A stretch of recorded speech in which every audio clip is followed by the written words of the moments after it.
अपने कार्य क्षेत्र को भगवान की सेवा समझिए, गंभीर भाव से रहिए, विनम्र रहिए और खूब नाम जप कीजिएगा। जीवन को उन्नतिशील बनाना है। जब तक भगवान न मिल जाए तब तक हमारी यात्रा रुकनी नहीं है। लौकिक पारलौकिक सब क्षेत्रों को पार करते हुए एक बार ठाकुर जी के देखें, जिसके हम असली में हैं, एक बार भरनेत्र उसको तो भी देखें। अनंत जन्म व्यतीत हो गए इसी माया में भ्रमित होते हुए, न जाने किस किस को अपना बनाया, सब छूटते गए। एक बार जो अपना है उसको तो देखें, जो एक बार अपना असली पिता है, जिसने मुझे प्रकट किया, जिसने मुझे बनाया है, एक बार उसको देखें। एक बार लालसा होनी चाहिए। सुनते हैं बड़े सुंदर हैं, यार एक बार तो देखना चाहिए ना, बड़े सुंदर हैं, देखने योग्य हैं, अपने हैं, प्यारे हैं। तो एक बार ये लक्ष्य बना लेना चाहिए कि आप चाहे जिस जन्म में मिलो, ये आपके ऊपर छूट है, लेकिन प्यारे अब मैं आपसे मिलना चाहता हूँ। आपने सब सुख देख दिए, दिखा दिए, अब हम मुझे नहीं चाहिए, अब मुझे आप चाहिए। और अगर आप चाहिए तो सारे सुख आपके चरणों में अपने आप आ जाएंगे। और आपसे विमुख होने पर, देखो हनुमान जी महाराज रावण से बोले कि तेरे पास सब कुछ है लेकिन विवेक नहीं। जिनके द्वारा तुझे सब कुछ मिला है उन्हीं की पत्नी का अपहरण करके तू सुख चाहता है।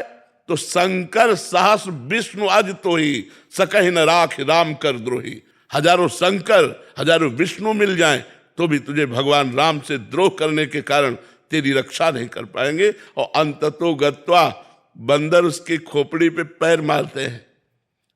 ये हाल देखकर मंदोदरी कहती है कि राम विमुख अस हाल तुम्हारा, रहा न को कुल रोवर यारा। आज जिस समय तू चलता था मैंने देखा है, दिशाओं के दिग्गज कांपते थे।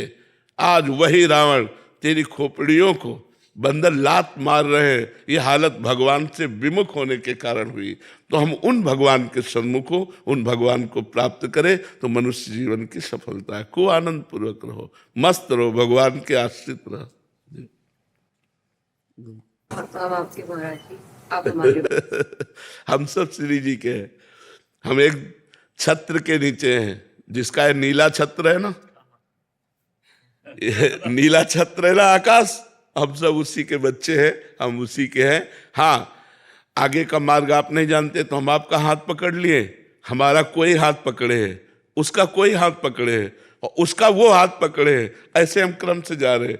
इष्ट आचार्य गुरुदेव उन्हीं के बल से हम जा रहे हैं। ये जो परंपरा बनी है वो ऐसे ही बनी है कि हम आपका हाथ पकड़े हैं, लेकिन मेरे में सामर्थ्य नहीं, मेरे गुरुदेव मेरा हाथ पकड़े हैं। लेकिन मेरे गुरुदेव आचार्य का हाथ pकड़े, आचार्य इष्ट का हाथ पकड़े, तो मतलब हम लाइन में ही हैं, हम वहीं पहुंच जाएंगे। जय जय श्री हरि।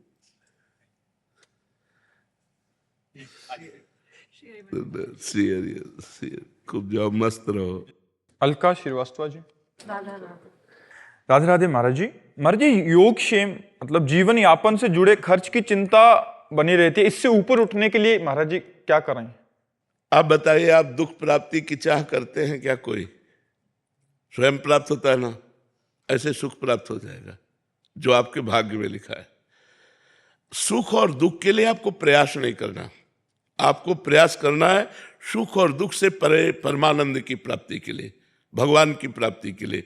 यदि आप भगवान की प्राप्ति के लिए प्रयास करते हैं तो आपको योगक्षेम की चिंता नहीं करनी पड़ेगी, क्योंकि स्वयं ठाकुर जी कह रहे हैं अनन्यश्चिन्तयन्तो माम ये जनाः पर्युपासते तेषां नित्याभियुक्ता नाम योगक्षेमं वहाम्यहम्। जो मेरा अनन्य चिंतन करता है उसके योग और क्षेम का वाहन मैं स्वयं करता हूं। योग का तात्पर्य होता है प्राप्त जो है और अभी जो नहीं प्राप्त है, नहीं प्राप्ति की प्राप्ति कराने का नाम योग है, और जो प्राप्त है उसकी रक्षा करने का नाम क्षेम है। जो नहीं प्राप्त है वो स्वयं ठाकुर जी प्राप्त कराएंगे, और जो प्राप्त है उसकी रक्षा स्वयं ठाकुर जी करेंगे।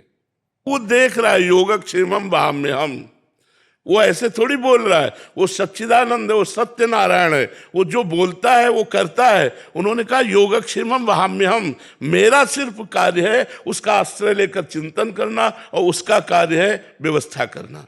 हम जब उसकी शरण में हैं तो उसकी व्यवस्था अपने आप होगी। आप चाहे गृहस्थ हो चाहे विरक्त हो, सबकी वो व्यवस्था करता है। हम आपको कैसे बताएं, वो इतना आगे से आगे देता रहता है। आपको क्यों नहीं मिलता? क्योंकि आप अहंकार से अपना पोषण कर रहे हैं, भगवान से नहीं। मैंने ये किया, मैं ये करूंगा। अहंकार विमूढ़ात्मा करता हमित मन्यते, तो उतना ही मिलेगा जितना आप कर रहे हो। अगर ऐसे हो गए, एक होता है गोदनामा और एक होता है निजी कमाई। जो भक्त होता है वो गोदनामे में होता है। हमारा विश्वास, हमारा आत्मनिर्भर भाव, हमारी आत्मा भगवान है, उन पर निर्भर भाव, तो कहते योगक्षेमम वहाम्यहम्। हम एक गृहस्थ की बात बताते, हम रोटी मांगने जाया करते थे, तो उनको देखते तो पूजा में ही लगे रहते। बिहारी जी के तीनों काल के दर्शन, यमुना स्नान, वृंदावन की प्रदक्षिणा और नाम जब भक्ति में रत रहते। उनकी बेटी सयानी हुई, कोई अर्थ की व्यवस्था नहीं कि आपकी बेटी सयानी हो रही और ब्याह करना है और आप रात दिन पूजा में ही केवल लगे रहते। आपकी आय कोई है नहीं। जो रेलवे में तो उससे जो उनको मिलता था पेंशन, उसी से उनका चलता था। वो बिल्कुल बिल्कुल विरक्त संत जैसे गृहस्थी में। तो उनका बाबा, हम बिहारी जी की वो बात देखते हैं जो उन्होंने कहा योगक्षेमम वहाम्यहम्। मैं पूर्ण भरोसे पे हूं, जिस तारीख को जिस समय होना होगा वैसा होगा। एक परमहंस जी थे, अभी उनका शरीर पूरा हुआ, बड़े ब्रज के गुप्त परमहंस थे, उनको कोई जानता नहीं था। वो एक इंजीनियर को गुड़गांव से लेकर के आए बिहारी जी के दर्शन कराने। तो वो उनके यहाँ पहुंचे, पहुंच कर कहा कि तुम्हारी बेटी ब्याह लायक है यार, ब्याह नहीं करोगे? तो उनका कोई संयोग बैठेगा तो देखेगा, हम तो बिहारी जी के ऊपर है। तो कहा ये इंजीनियर है, ठीक रहेगा? इंजीनियर से कहा लड़की ठीक रहेगी? उन्होंने कहा जी 5 मिनट हम बात करने। बोले बात कर लो, ब्याह हो गया। कैसे बिहारी जी करते, कैसे व्यवस्था करते। योगक्षेमम वहाम्यहम्। ये कोई भगवान ने मजाक नहीं की, गीता जी में स्वयं भगवत वाणी। पर हम ऐसे नहीं हो पाते। हम कहते हैं ऐसे रहो, तुम बचाने की कोशिश मत करना, तलवार आएगी और तुम्हारे गले में हार बन जाएगी, वो तुम्हारे गले को छू भी नहीं सकती यदि भगवत आश्रित हो। 5 वर्ष का बालक प्रहलाद है, त्रिभुवनपति हिरण्यकश्यप है, आग में जलाता है, जहर पिलाता है, हर कोशिश मारने की करता है, लेकिन 5 वर्ष के बालक का बाल भी बांका नहीं कर सका। और भगवान ने नरसिंह रूप धारण करके फाड़ के फेंक दिया उस वरदानी, विशेष विशेष वरदान प्राप्त किए हुए हिरण्यकश्यप को भगवान ने फाड़ के फेंक दिया। और 5 वर्ष के बालक का वो त्रिभुवनपति होने पर भी बाल बांका नहीं कर पाया। ऐसे भगवान हमारे हैं। भगवान की अनंत सामर्थ्य है, हम भगवान के आश्रित नहीं हो पाते, इसलिए हमें बात नहीं। अरे योगक्षेमम वाम्यम, ऐसा मत सोचो कि केवल बाबा जी का ही योगक्षेमम वाम्यम। भगवान अपने भक्त का योगक्षेमम। अर्जुन बाबा जी हैं क्या? अर्जुन के रथ की बागडोर पकड़े हुए अखिल ब्रह्मांडों का नायक वहां बैठा जहां अर्जुन की जूतियां है। रथी जब खड़ा होता है तो उसकी पादुका जहां होती वहां सारथी का निवास। कौन है? ध्येयम सदा परिभवग्नम अभीष्ट दोहम तीर्थास्पदम शिव विरंच नुतम शरण्यम भृत्यार्तिहम प्रणत पाल भवाब्धिपूतम वंदे महापुरुष ते चरणारविंदम। जो भगवान शंकर ब्रह्मादि है, जिनके चरण रज की वंदना करते हैं, वो भगवान श्री कृष्ण है। और बैठे कहाँ है? सारथी बने बैठे हैं। तो हमें विश्वास होना चाहिए। विश्वास के बिना भक्ति नहीं और भक्ति के बिना सदगति नहीं। इसलिए चाहे गृहस्थ हो चाहे विरक्त हो, भगवान पर विश्वास करो। उसका चमत्कार देखो, उसका चमत्कार देखो, भगवान कैसे रक्षा करते हैं। महाराज जी, आपने बोला कि अप्राप्त की प्राप्ति और जो प्राप्त है उसकी रक्षा करते हैं प्रभु। महाराज जी, यहाँ जब मनोकामना वाली बात आती है कि हमने भगवान से मांगा फिर दिया नहीं, क्यों दे? भगवान तुम्हारे नौकर है। तुमने तपस्या की, तुमने साधना की, तुमने उपवास रखे, तुमने व्रत रखा, तुम तीर्थयाटन किए, तुम कितना नाम जप किए, क्यों दे दे? हमने बताया है कि 2 प्रकार से भगवान देते हैं। एक तो होता है अपनापन, जैसे ये हम दुनिया जो है हमारे भगवान की एक दुकान है, मेरे मालिक की दुकान में है सबका जीवन खाता। अब इस दुकान पर जब हम जाते हैं और हम कहें जरा सोने का हार दिखाइए, लीजिए पैसा आपको देना पड़ेगा। अच्छा, घर का आदमी गया और उसने कहा ये हार तो हमें बहुत पसंद है, ले लीजिए, उसे पैसा मांगेगा क्या?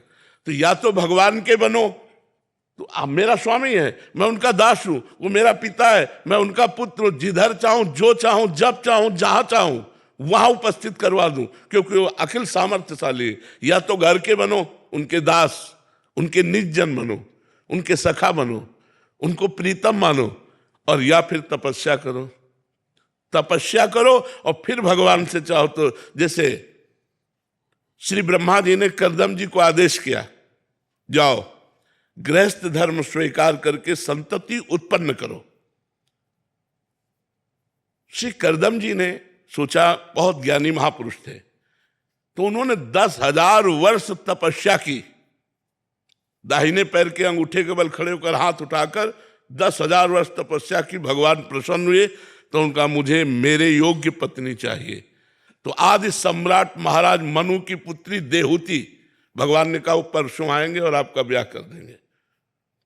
पत्नी भी चाहिए तो 10,000 वर्ष, तो कलयुग में 10,000 वर्ष तो जीला नहीं, 80 वर्ष जीला यार। 10 दिन तो भजन करो, कुछ चाहिए तो भजन करो। ऐसे थोड़ी कि बोल दी जाके कि तुम्हें 100 किलो लड्डू खवा दे, भूखों मर रहे हैं। अरे पूरे विश्व ब्रह्मांड को भगवान पवार है।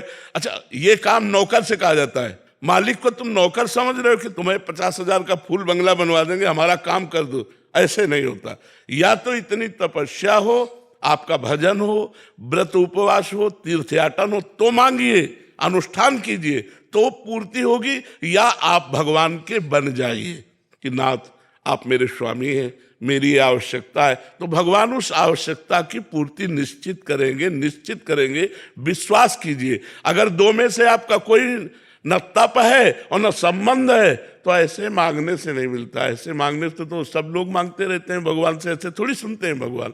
हमारी बात मान लो, भगवान को अपना मान लो। अपना मानने में क्या जाता है, वो तो अपने हैं ही। और फिर प्यार से उनसे बात करो।